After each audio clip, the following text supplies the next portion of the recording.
Ya está aquí el Padre José de Jesús Aguilar Valdés, la voz amable de la radio. La voz amable de la radio. Esto es En tu Camino, en tu Camino, en tu Camino. Hábito es la conducta o comportamiento que repetimos de manera constante hasta que solemos realizarla de un modo automático.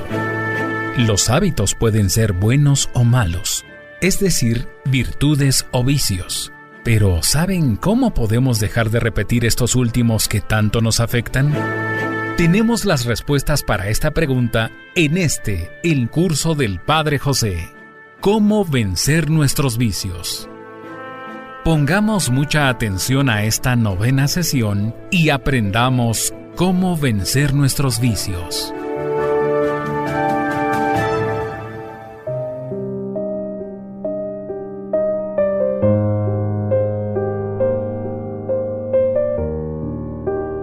¿Qué tal, amigas y amigos? Bienvenidos a una emisión más de este programa en el que siempre trato de recordarles que nunca estamos solos. ¿Por qué? Porque de una o de otra manera, Dios siempre está en nuestro camino. Y también lo está en el camino de la reflexión. Cada vez que reflexionamos y hacemos crecer nuestra conciencia, es Dios quien nos está ayudando a tener más luz. En estos programas estamos hablando de cómo los vicios que lamentablemente permitimos que crecieran en nuestra vida pueden ser vencidos, pueden ser corregidos a través de las virtudes, que es exactamente lo contrario a cada vicio. En el programa anterior estuvimos hablando de las virtudes de sobriedad, castidad y austeridad. Y pasamos ahora a la virtud de la generosidad, un corazón con manos. La generosidad es un privilegio y encanto de las almas grandes. Las personas generosas cautivan, contagian, inspiran y dejan huellas indelebles en los corazones. Se cuenta de un niño pequeño que todavía no sabía leer, que gastaba invariablemente su domingo comprando el periódico que otro niño vendía en una esquina. Su padre le preguntó, ¿por qué no compras mejor dulces o chocolates? Y el niño le respondió, compro el periódico para que ese niño tenga que comer. La generosidad consiste en desprendernos de nuestros bienes en favor de los demás. Nunca falta quien llame a nuestra puerta para pedir un poco de pan, un apoyo económico, un gesto de aprobación, una sonrisa, una caricia, un cuarto de hora de atención, un perdón. En definitiva, una ración de generosidad. Y muchas veces, lamentablemente, nuestra respuesta depende del momento, del ánimo, del humor que tengamos, y no debería ser así. El corazón generoso nunca tiene puesto el pasador y está dispuesto a dar lo que puede y a menudo un poco más. Claro está, la generosidad no se improvisa. El desprendimiento efectivo exige uno previo, el desprendimiento afectivo. Fíjate, el desprendimiento efectivo exige el afectivo. Solo un corazón desprendido de sí mismo y de sus cosas está dispuesto a dejarse despojar, y no hay que olvidar, por otro lado, que Dios es la fuente inagotable de toda generosidad, porque Él es amor, y el amor, enseña Santo Tomás de Aquino, se difunde por sí mismo. Su esencia es dar. En este sentido, cuando somos generosos revelamos a los demás el mismo rostro de Dios amor, su presencia viva y operante en nuestras fibras más profundas. Más que un superávit de bienes materiales, la generosidad requiere un superávit de amor. No consiste en dar lo que nos sobra, sino en compartir también aquello que necesitamos. Recuerdo a una vendedora de golosinas que se acercó a la ventana del auto mientras yo esperaba en la fila para cargar gasolina. Cuando abrí la ventanilla se dio cuenta que era sacerdote y con una amable sonrisa simplemente me dijo, «Padre, yo le quiero ayudar. Reciba estos cacahuates japoneses». Ahí está, una muestra de generosidad. Hay personas que no creen en la generosidad. Piensan que el mundo no se va a arreglar con caridades, sino con transformaciones más profundas, estructurales, y quizá tienen razón. Se requieren cambios de fondo en la organización económica y social para que globalmente haya menos hambre y pobreza material. Pero también es cierto que, como testimoniaba la Madre Teresa de Calcuta, por cada gota de dulzura que alguien da, hay una gota menos de amargura en el mundo. Afortunadamente, existen muchas instituciones que se dedican a canalizar las ayudas y asegurar que sean bien utilizadas. Es muy alentador constatar el florecimiento de tantas iniciativas y fundaciones de carácter social o religioso cuyo fin es aliviar las necesidades de quienes menos tienen. Sin duda, al participar y colaborar con estas formas de caridad institucional, vivimos la generosidad de una manera muy eficaz. Sin embargo, no hay que olvidar el valor de la ayuda directa, personal, cara a cara y mano a mano, siempre que sea posible, dándole así un rostro concreto y cálido a nuestra caridad. Un pan entregado con amor puede alimentar mucho más que 100 panes dados con frialdad. Pero la auténtica generosidad va más allá de dar cosas materiales, porque hay quienes necesitan comprensión, hay quienes necesitan que hablemos bien de ellos porque se encuentran deprimidos, otros necesitan reconciliación y piden a gritos nuestro perdón y una nueva oportunidad. Y a propósito del perdón, es el don más grande que podemos ofrecer en ocasiones, el que entraña más gratitud y generosidad. Y esto es una muestra del amor y generosidad tan grande que tiene Dios por nosotros.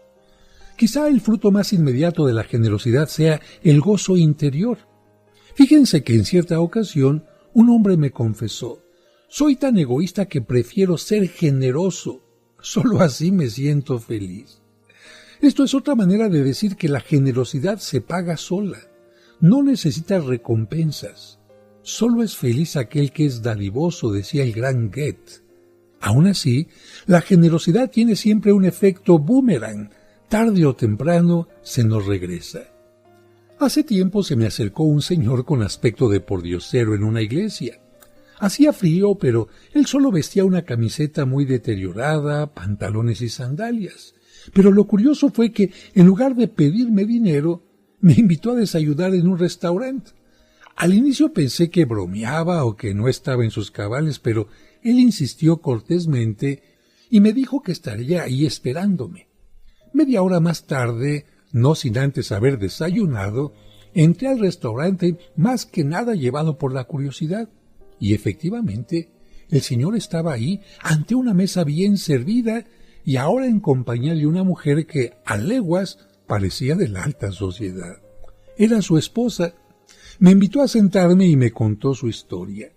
Empresario exitoso, dueño de 2 grandes fábricas de comida enlatada, vestía de pobre hasta la hora del desayuno y pasaba algo de frío para recordar sus raíces y mantener desprendido su corazón. De joven sufrió mucho, pero nunca se rindió. Con gran talento y tenacidad emprendió su negocio y le fue bastante bien. Al terminar, me firmó un cheque, bastante generoso por cierto, para apoyar al seminario. Con el tiempo supe que ese mismo señor sostenía habitualmente más de media docena de instituciones de beneficencia. Caras vemos, corazones no sabemos, dice el refrán, y así pasa también con la generosidad. Se esconde en donde menos nos imaginamos, pero cuando sale a la superficie, revela la verdadera grandeza de una persona. Y ahora vamos con las preguntas sobre la generosidad. ¿Percibo con facilidad las necesidades de los demás? ¿Tengo puesto el pasador en mi corazón y declino fácilmente a las peticiones de los demás? ¿Tengo el propósito de hacer al menos un acto de generosidad al día?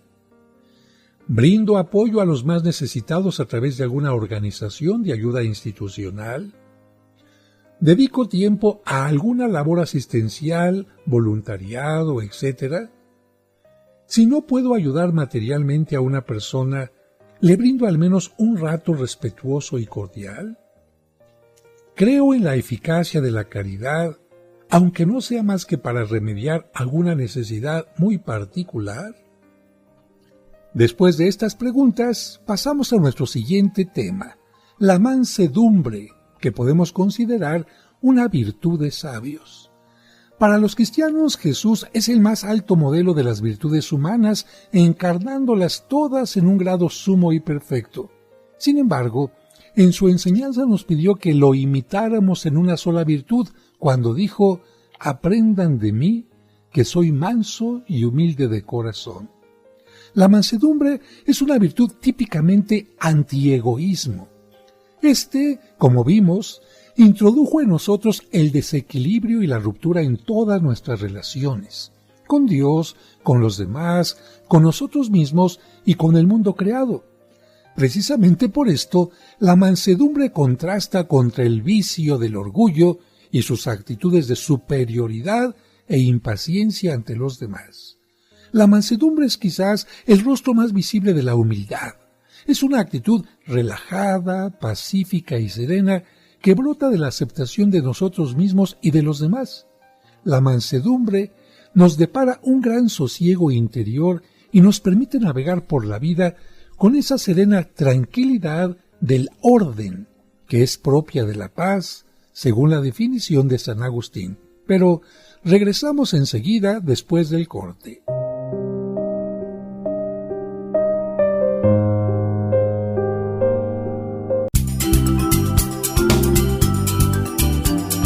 Estás escuchando En tu Camino. Con el Padre José de Jesús Aguilar Valdés, la voz amable de la radio. Lamentablemente, muchos que se dicen católicos solo siguen tradiciones, pero no los mandamientos de Dios. Es muy probable que ya hayas escuchado estos cuentos maravillosos que el Padre José comparte a través de este programa o en su canal de YouTube. Eso es cierto. Por eso tú me has enseñado a cuidar mi cuerpo. Así es, debemos ser aseados, cuidar nuestra salud y alimentarnos adecuadamente. Con ellos, tanto los niños como los adultos comprendemos mejor los evangelios que escuchamos cada domingo en la Santa Misa. No seas tonto. Un hijo puedes volverlo a tener fácilmente. En cambio, un tesoro así nunca lo volverás a ver en tu vida. El libro Cuentos para entender el Evangelio reúne todas estas historias que te ayudarán a profundizar en el mensaje de los evangelios que se leerán este domingo y todos los siguientes de manera indefinida. ¿Te gustaría tenerlo o regalarlo a alguien especial? ¿O prefieres la versión digital en tu dispositivo? Pregunta para más detalles al 55 55 66 7744 o al 55 5705 5939. Cuentos para entender el Evangelio. En tu Camino, un programa para encontrar la meta. Sigamos escuchando el curso Cómo vencer nuestros vicios. Muchas gracias por continuar con nosotros y seguimos hablando de la mansedumbre, que por cierto no tiene nada que ver con una actitud pasiva, débil, de resignada sumisión, ni tampoco con una mera paz de compromiso, así estar en paz por compromiso. Más bien, es el fruto de un corazón valiente que tiene el coraje de enfrentar y doblegar su propia ira. Estamos dominándonos. Solo podemos alcanzar la paz después de haber vencido nuestro egoísmo, con sus impaciencias, rabietas y otras explosiones irascibles que seguramente conocen muy bien. La mansedumbre, como las demás virtudes, tiene también muchas caras. Una de ellas es la bondad, que nada tiene que ver con la falta de carácter o una personalidad apocada, disminuida. El Papa Juan XXIII, a quien todo el mundo conocía como el Papa Bueno por su célebre benignidad, en cierta ocasión le reveló a su confesor este secreto: yo creo que la bondad no es una cualidad innata de algunos corazones, es decir, algo con lo que nacemos ya, sino el salario por el duro trabajo que se hace aquí dentro. Y lo decía señalando su corazón. De esta manera el Papa decía, no se nace siendo bondadoso. Hay que luchar constantemente para obtener esta virtud.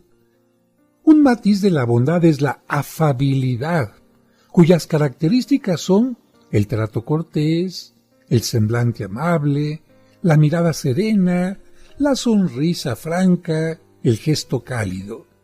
Quizás para muchos todo esto no es más que buena educación, pero no.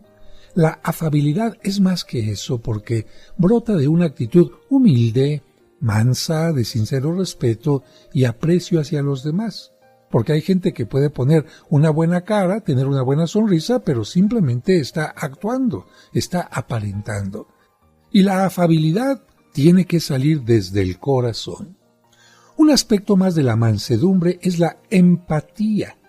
Etimológicamente significa entrar en el sufrimiento. En griego, pathos, del otro. Entrar en el sufrimiento del otro. Coloquialmente solemos decir ponerse en sus zapatos. La empatía nos hace comprensivos, pacientes y compasivos. Intuimos lo que nuestro prójimo puede estar sufriendo o cargando en su interior y evitamos lastimarlo, herirlo o importunarlo. Y cuando tenemos también el deber de corregirlo, escogemos el modo y el momento, las palabras y los gestos más adecuados según el estado de ánimo del otro. Eso es empatía, entrar en el sufrimiento, en el corazón del otro y desde ahí, en su sufrimiento, ayudarle. El leitmotiv de la mansedumbre es servir siempre y en todas las formas en que sea posible. Si poseemos, por ejemplo, dones naturales de liderazgo, los empleamos para ayudar, guiar, sostener y motivar, y no para ejercer un liderazgo bonachón que busca solamente que nos aprecien y que nos alaben, sino más bien un liderazgo exigente en el fondo, que exige porque quiere que los demás crezcan, que saquen lo mejor de sí mismos, pero cuidadosos en las formas y con una visión inquebrantablemente optimista de los demás. Es decir, creo en ti, tú lo puedes hacer, confío en ti. Reza a este respecto un sabio adagio latino, suaviter in forma, fortiter in re. ¿Qué significan estas palabras? Suave en la forma, firme en el fondo. Un aspecto más de la mansedumbre es la paciencia. Esta virtud podría definirse como la capacidad para sobrellevar sin alterarnos los errores y las limitaciones de los demás. La paciencia se refleja sobre todo en nuestra reacción ante quien pudiera importunarnos o irritarnos con su imprudencia, con su impuntualidad, necedad, lentitud, etc. Si somos mansos, reaccionaremos así, mansamente, sin acalorarnos ni irritarnos. La mansedumbre nos ayuda a perdonar también porque nos aporta un insumo básico del proceso del perdón que es la aceptación. Aceptación del otro con sus cosas positivas pero también con sus limitaciones. La mansedumbre en sí no nos sana las heridas pero nos predispone al poder curativo de la aceptación que supone reconciliarnos con la realidad, con esas heridas y situaciones que no podemos cambiar, sino solo asimilar y digerir, entender las situaciones del otro, sus limitaciones, sus heridas, sus errores. En el fondo, al desprendernos de nosotros mismos, la mansedumbre pone nuestro centro por encima y más allá de nosotros mismos, hasta tal punto que el bienestar de los demás, ¿sí?, el bienestar de los demás llega a importarnos tanto o más que el nuestro. Esta actitud esconde una profunda libertad interior que nos permite afrontar la vida y sus vicisitudes con un continuo «me parece bien». Y recuerda que Cristo nos pidió que lo imitáramos en una sola virtud cuando dijo «aprendan de mí que soy manso y humilde de corazón». Por eso tuvo tanta paciencia. Por eso sigue teniendo tanta paciencia con nosotros y piensa tanto en nuestro bien a tal grado de que podría seguir muriendo en la cruz por ti y por mí. Y vamos a las preguntas sobre la mansedumbre. ¿Procuro mantener un rostro sereno y afable en toda circunstancia? ¿Soy cuidadoso en mis palabras y gestos para no herir a los demás? ¿Me mantengo sereno cuando tengo que corregir a alguien? ¿Sobrellevo con paciencia los errores de los demás? ¿Perdono con facilidad? ¿Ejerzo mi liderazgo o autoridad con suavidad y firmeza al mismo tiempo? ¿Suelo responder a los demás? ¿Me parece bien? Bien, pues vamos ahora a nuestra siguiente virtud, que es la sencillez o el encanto de la simplicidad. ¿Qué es la sencillez? Bueno, la sencillez es una perla preciosa con un poder encantador. Si la vanidad repele, la sencillez atrae y cautiva a todo el mundo. Su concepto evoca simplicidad, transparencia, candor, un corazón sin doblez, todo lo contrario de la complicación, el rebuscamiento y la afectación que son propios de la vanidad. La sencillez crea personalidades desenvueltas, espontáneas, sin miedos ni complejos, porque no busca aparentar, sino ser uno mismo, una misma. Siendo sencillos, contrastamos toda forma de arrogancia y presunción, y aunque hayamos sido bendecidos con talentos y cualidades sobresalientes, los desarrollamos y utilizamos como si fueran normales. Camuflamos todo lo que hacemos, por extraordinario que sea, bajo la piel de lo ordinario. La presunción es todo lo contrario, y por lo mismo va en dirección contraria. Todo lo que hace, por ordinario que sea, quiere que parezca extraordinario. No han faltado grandes personalidades en la historia que han brillado especialmente por su sencillez, con ese mágico encanto de aparentar ser poca cosa. Recuerdo en particular a Juan Pablo I, el Papa de la Sonrisa, como se le llamó, quien atrajo inmediatamente la atención del mundo. ¿Por qué? Por su sencillez personal. Su papado duró solo 33 días, uno de los más breves en la historia de la Iglesia Católica, pero su sencillez, su sonrisa, dejó una huella profunda en muchos corazones, incluyendo en el corazón de su sucesor, que quiso tomar su nombre, y se llamó Juan Pablo II. La sencillez nos ayuda a ser muy transparentes, a mostrarnos como somos sin pretensiones, a no usar máscaras ni disfraces, ni aparentar lo que no somos. La sencillez nos permite movernos siempre en el terreno de la verdad y nos ubica en nuestra realidad. La sencillez también nos lleva a reconocer algo difícil, nuestros errores abiertamente y sin justificaciones, con la madurez de quien sabe que equivocarse es humano y que en la vida solemos aprender más de los errores que de los aciertos. Además, todos sabemos que por intentar ocultar, silenciar un primer error, terminamos cometiendo otros más graves. La sencillez, paradójicamente, nos inculca un alto sentido de nuestra dignidad personal. La humildad nos hace sentir seguros y contentos con nosotros mismos. No necesitamos arrastrarnos ni asumir posturas serviles para granjearnos unas palmaditas o un agradecimiento. Además, nos vuelve refractarios a los sentimientos de inferioridad y en general a cualquier complejo. Reconocemos con objetividad nuestro valor y competencia sin compararnos con los demás ni sentirnos más ni menos. Incluso disfrutamos al exaltar y destacar las cualidades ajenas. El hablar bien de los demás llega a ser un gozoso entretenimiento. Y como a todas las personas nos gusta que reconozcan nuestras habilidades, todas las cosas positivas que hacemos, una persona que tiene esta característica hace que los demás siempre le aprecien. Vamos a un breve corte y regresamos enseguida.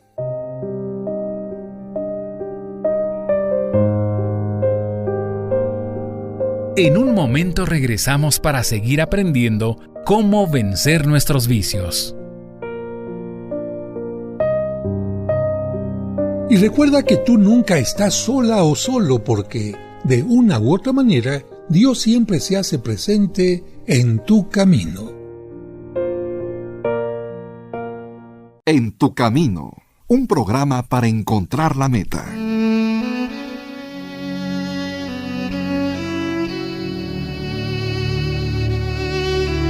Oh glorioso apóstol San Judas Tadeo, siervo fiel y amigo de Jesús.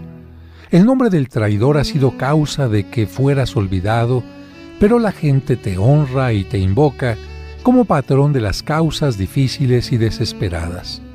Ruega por mí para que reciba el consuelo y socorro del cielo en todas mis necesidades, tribulaciones y sufrimientos, particularmente en lo que hoy te pido, para que pueda bendecir a Dios en tu compañía con los demás elegidos por toda la eternidad. Te prometo, apóstol bienaventurado, acordarme siempre de este gran favor y jamás dejar de honrarte como a mi especial y poderoso protector, y hacer todo lo posible para propagar tu devoción. Amén.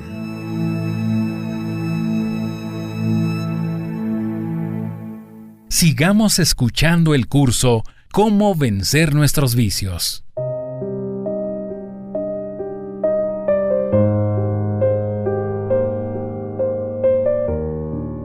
Muchas gracias por continuar con nosotros y seguimos hablando de la sencillez y concretamente de algo que se llama el candor.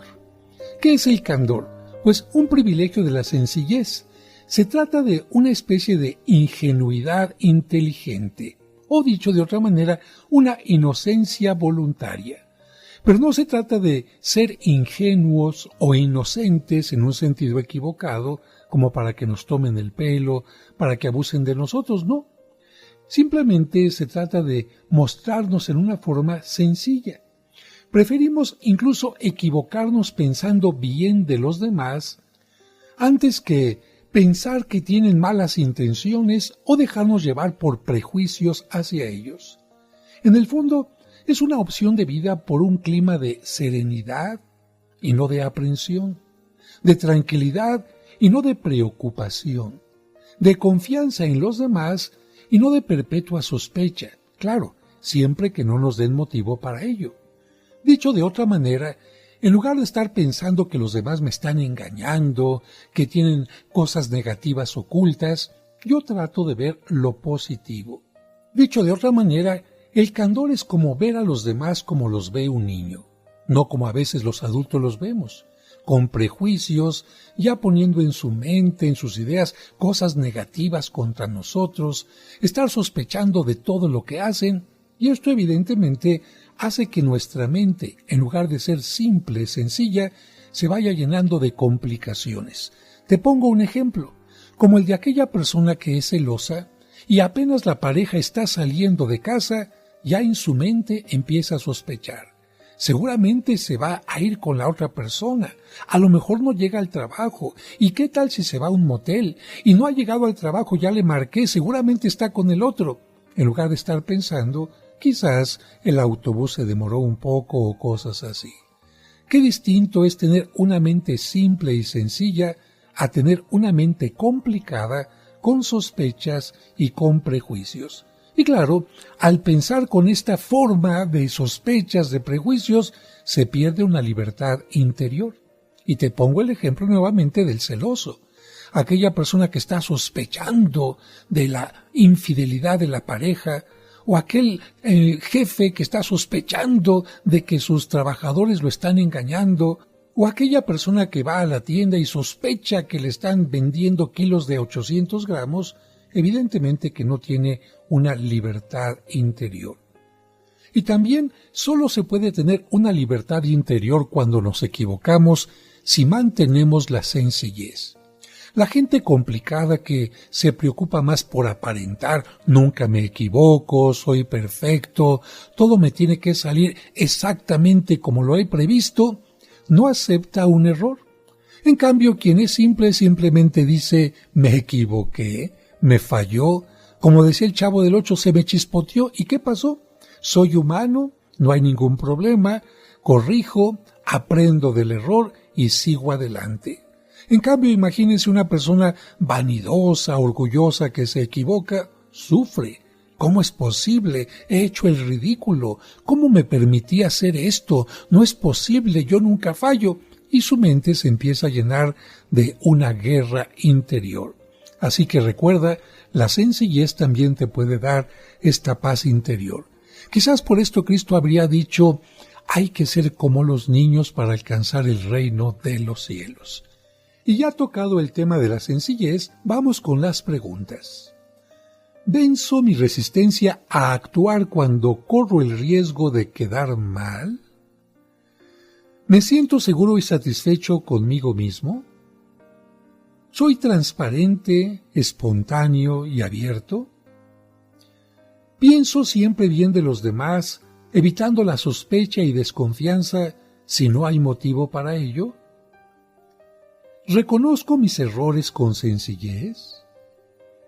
Si poseo talentos o cualidades sobresalientes en algún campo, ¿los utilizo con sencillez, evitando la ostentación y la presunción? ¿Rechazo la idea de que todo el mundo me está observando?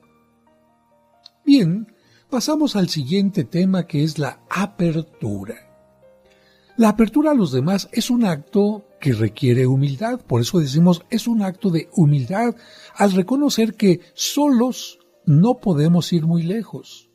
Y es también un acto de sensatez. No hace falta una mente muy aguda para descubrir que la humanidad subsiste gracias a una fina red de relaciones tejida a base de necesidades mutuas. Por ejemplo, tú ordeñas una vaca para tener leche, tú vas al campo y lo siembras para tener granos en tu comida, tú vas al campo también y siembras la verdura, tienes criadero de gallinas, de cerdos o de vacas para tener la carne, eres fabricante de plástico, eres una persona que fabrica vidrio. No, tienes una gran cantidad de cosas que recibes de los demás y precisamente por eso hay que estar abiertos para recibir cosas positivas de los demás y también, ¿por qué no?, su crítica y otras cosas. Pero no solamente recibir, porque seguramente tú también haces muchas cosas, tienes muchas habilidades, muchas ideas que pueden enriquecer esta red de relaciones. Y hablando de la red y de las necesidades, empecemos por decir que necesitamos de Dios. Somos obra de sus manos y soplo de su espíritu, para decirlo con el libro del Génesis. Sin el acto creador de Dios no existiríamos. Y ese acto divino de amor puro, por cierto, sostiene y abraza nuestro ser en cada instante. La humanidad, siempre adolescente al fin, ha pretendido muchas veces zafarse de esta dependencia radical de Dios, pero cuanto más la ha negado, tanto más desnuda e incomprendida se ha sentido, como Adán y Eva se sintieron cuando se separaron de Dios. Es lo que el gran teólogo francés Henri de Lubac describió en un libro de título muy sugestivo, El drama del humanismo ateo. Las expresiones populares, si Dios quiere, Dios mediante, primero Dios, esconden un gran realismo y en el fondo una gran humildad. Expresan la convicción de que estamos más en las manos de Dios que en las nuestras.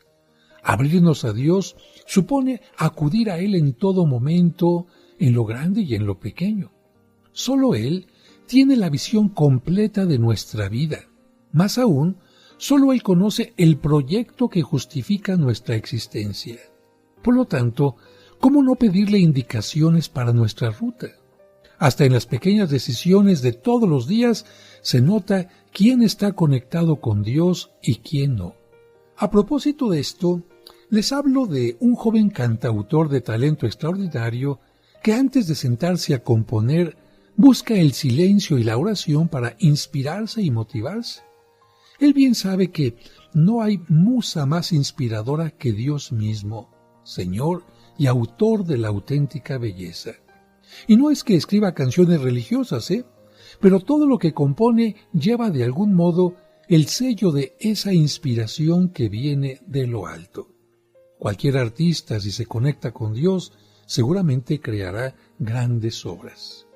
En segundo lugar, hablando de esta red de dependencias, de relaciones, de apertura, tenemos que hablar de la familia. No es casualidad el hecho de que entre los mamíferos el bebé humano sea el que menos puede valerse por sí mismo. Y esto no crean que es un defecto de la naturaleza. Es la prueba más bien de que el ser humano necesita lazos más profundos, estrechos y duraderos por ser una persona, es decir, un ser relacional. Su yo, para descubrirse a sí mismo y hasta para amarse a sí mismo, necesita un tú tan personal como él, con quien interactuar y a quien amar. Qué interesante, ¿no? Los animalitos mamíferos a los cuantos días, a las cuantas semanas, ya se independizaron de papá y de mamá.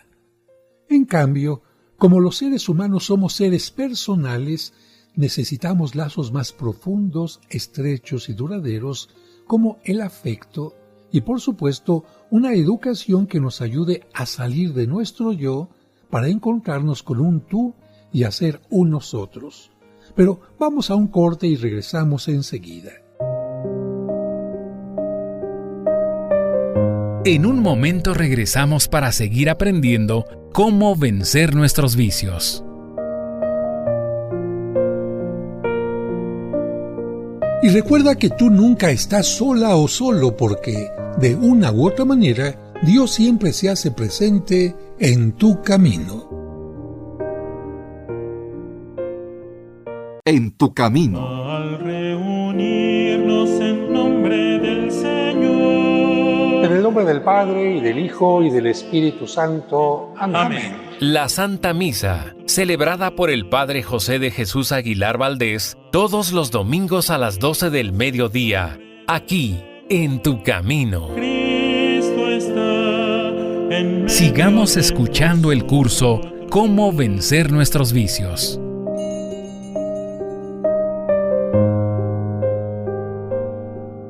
Muchas gracias por continuar con nosotros. Seguimos hablando de la virtud de la apertura. Apertura hacia Dios en primer lugar y apertura hacia la familia. Recuerden que el libro del Génesis, un libro en el que se utilizan muchos simbolismos, nos habla de que Dios crea al hombre totalmente solo.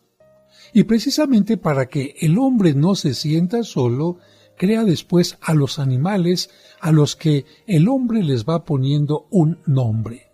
Y aunque conocemos a personas o nosotros hemos tenido la experiencia de que con la compañía de un animal nos sentimos muy bien, incluso sentimos que son capaces de entender muchas cosas, no podríamos decir que los animales son seres personales. Son maravillosos, pero en realidad no podemos platicar con ellos, no podemos reflexionar con ellos, y muchas otras cosas más que solamente podemos hacer con un ser humano. Por eso, el mismo libro del Génesis dice, no es bueno que el hombre esté solo. Y creó a la mujer, quien se uniría al varón para constituir la primera familia. Esta es, o debería de ser, el núcleo primario de interacción interpersonal para el ser humano y también el más cálido y acogedor. Ese es el proyecto de Dios para la familia. Por desgracia, muchas familias sufren la intromisión subrepticia de distractores que no les permiten integrarse adecuadamente, como por ejemplo el distractor de la prisa, el distractor de ciertos medios electrónicos, porque hay familias que no platican, no conversan, no reflexionan, no interactúan, porque cada quien está viendo su laptop o su televisor. Y también otro distractor, el exceso de actividades extrafamiliares, todo lo que se tiene que hacer fuera de casa. Hay personas que van al trabajo muy temprano y regresan del trabajo ya muy noche. Convendría recuperar la esencia del hogar, el cual en su origen era ese espacio en el que los padres y los hijos se reunían en torno a una verdadera hoguera de leña para protegerse no solo del frío, sino sobre todo del individualismo y la soledad. De niño siempre gocé el hecho de que en mi casa hubiera alguien más, luces encendidas y rumor humano. Claro, no era tan difícil porque éramos 8 hermanos, pero también sufrí la tristeza de quedarme solo algunas veces como en un nido abandonado, especialmente cuando hacia los 7 años tuve una infección muy fuerte que hizo que estuviera durante la Navidad y el Año Nuevo recluido totalmente solo en una área de infecciones en un hospital. Recuerdo en particular cierta ocasión en la que salí de la casa sin permiso para ir a jugar con un vecino. Un par de horas más tarde, al volver, no encontré a nadie. Solo una notita pegada en el refrigerador. Pepe, que era mi apodo de niño, nos fuimos al cine con todos tus hermanos, papá y mamá. Uy, fue uno de mis peores castigos. Hablando de apertura, la convivencia familiar nos exige dedicar tiempo, recibir y aportar, hablar, pero también escuchar, acoger y perdonar, tener detalles, ayudar y repartir muchos abrazos y besos. Sé de un grupo religioso que tiene una dinámica familiar muy interesante. Le llaman Noche de Hogar. ¿En qué consiste la dinámica? Miren, cada familia escoge una noche a la semana y nadie toma compromisos ese día.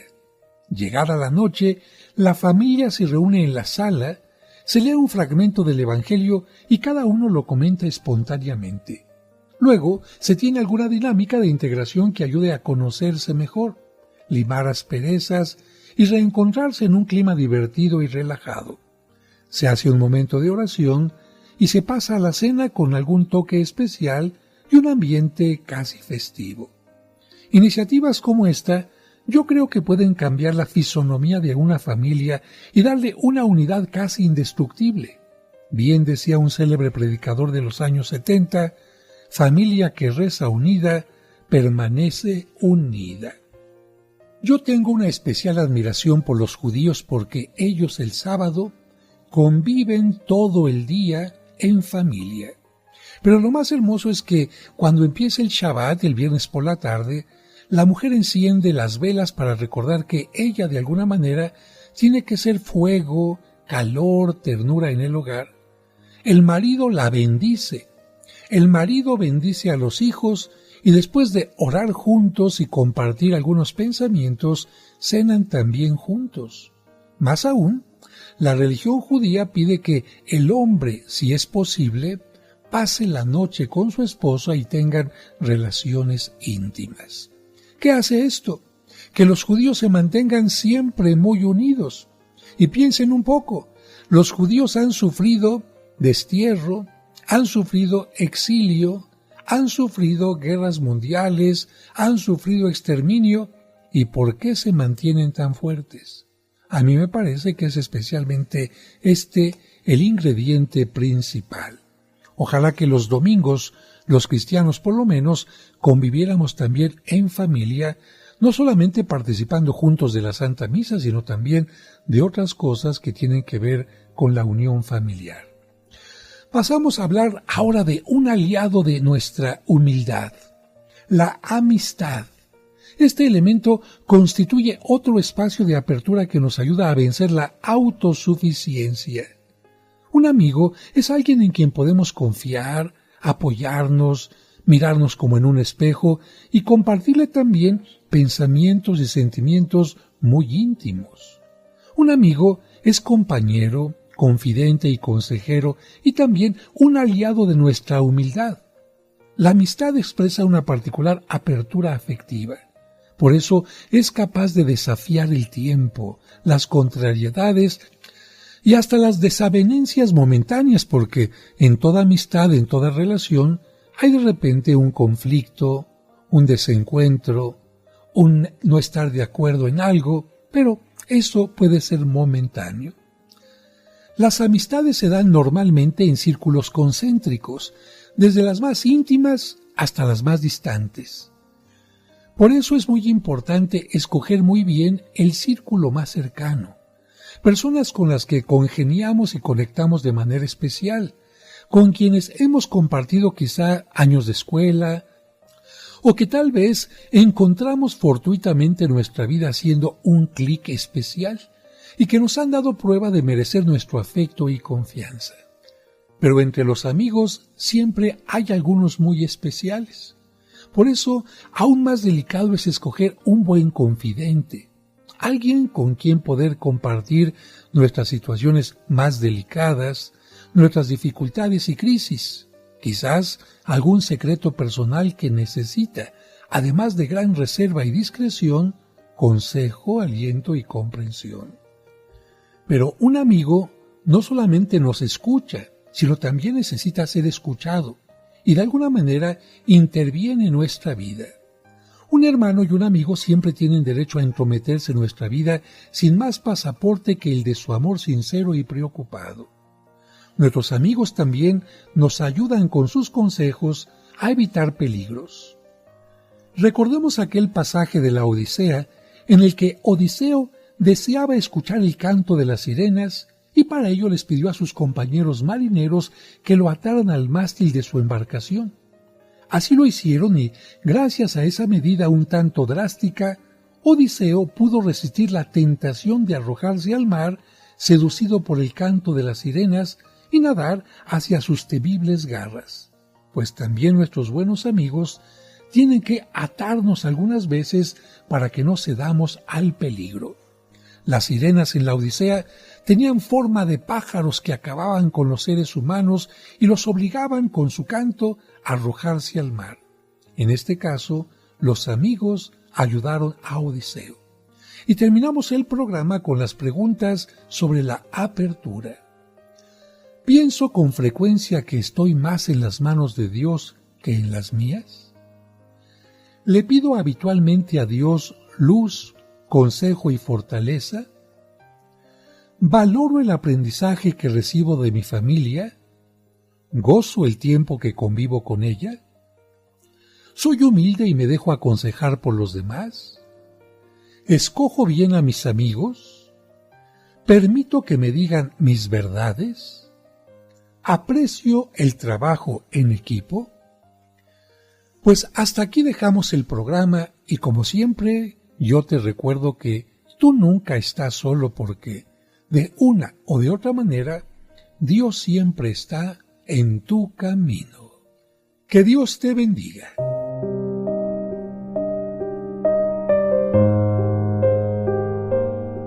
Por hoy terminamos nuestra sesión, pero mañana continuaremos aprendiendo cómo vencer nuestros vicios.